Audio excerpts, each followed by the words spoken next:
আজকের কর্মসূচি ছিল জাতীয় পার্টি সহ 14 দলের সাংগঠনিক কার্যক্রম নিষিদ্ধ করা, যেমনিভাবে আওয়ামী লীগের সাংগঠনিক কার্যক্রম নিষিদ্ধ করা হয়েছে এবং একই সাথে জিএম কাদের সহ যারা ফ্যাসিবাদের দোষর তাদেরকে গ্রেপ্তার করা।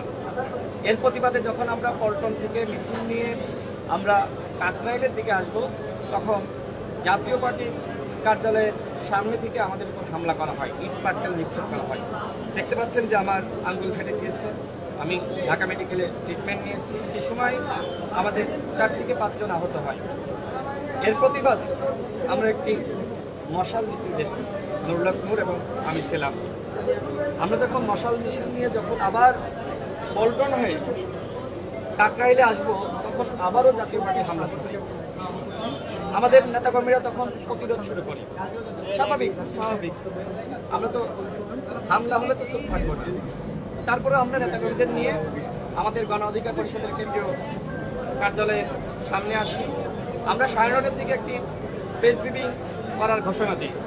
সবেমাত্র প্রেস ব্রিফিং শুরু করেছি, আমি কথা বলবো, তারপরে নুরুল হক নূর কথা বলবে। এর মাঝখানে হঠাৎ করে সেনাবাহিনী এবং পুলিশ যৌথভাবে আমাদের উপর হামলা চালায়। নুরুল হক নূরের উপর যেভাবে হামলা চালিয়েছে সেনাবাহিনী এবং পুলিশ, তার নাক ফেটে গিয়েছে, তার চোখের অবস্থা খুবই খারাপ, তার হাত ফেটে গিয়েছে এবং সে এখন মুমূর্ষ অবস্থায় আছে।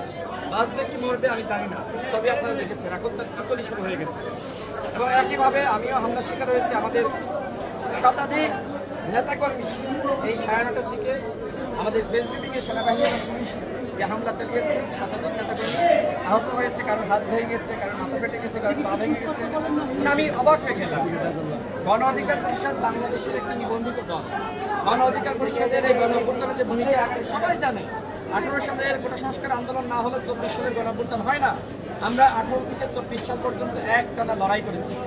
এই লড়াইয়ে নুরুল হক নূর অ্যারেস্ট হয়েছে, আমি অ্যারেস্ট হয়েছি, রিমান্ডে নির্যাতনের শিকার হয়েছি আমরা। সর্বশেষ গণ অভ্যুত্থানে নুরুল হক নূর অ্যারেস্ট হয়ে ঘোষণা দেয় সরকারের 90% পতন হয়ে গেছে, 10% ধাক্কা দাও। আমরা বারবার বলছি অভ্যুত্থানে সেনাবাহিনীর ভূমিকা আছে। আপনি দেখবেন যখন সেনাবাহিনীকে নানান জন, নানান ব্যক্তি, নানানভাবে, নানান দল, নানান সংগঠন বিতর্কিত করার চেষ্টা করেছে, আমরা বলেছি সেনাবাহিনী দেশের স্বাধীনতা, সার্বভৌমত্বের প্রতীক, তাদেরকে বিতর্কিত করা যাবে না। সেই সেনাবাহিনী আজকে আমাদের উপর হামলা চালালো, আজকে আমাদের উপর পুলিশ হামলা চালালো। সেনাবাহিনীর ঊর্ধ্বতন কর্মকর্তারা আমাদের সাথে যোগাযোগ করে, আমার সাথে পুলিশের সাথে কথা বলে, তারা আমাদেরকে বলে যে আপনারা শান্ত থাকেন, আমরা পরিস্থিতি শান্ত করার চেষ্টা করছি। আমরা বলি যে আমরা এই মুহূর্তে এখন প্রেসিডেন্ট করবো, তিনি জানতেন। তারপরেও আমাদের উপরে এইভাবে সেনাবাহিনী অতর্কিত হামলা করলো, পুলিশ হামলা করলো, এটা অনাকাঙ্ক্ষিত। আমরা মনে করি এই সরকার নিজ থেকেই জাতীয় পার্টিকে প্রোটেকশন দিচ্ছে। আপনাদের আজকের যে ঘটনা ঘটলো, তারপরে আপনাদের কোনো কর্মসূচি বা আপনাদের কি অবস্থা, আপনাদের পরবর্তী পদক্ষেপ গুলোতে হবে?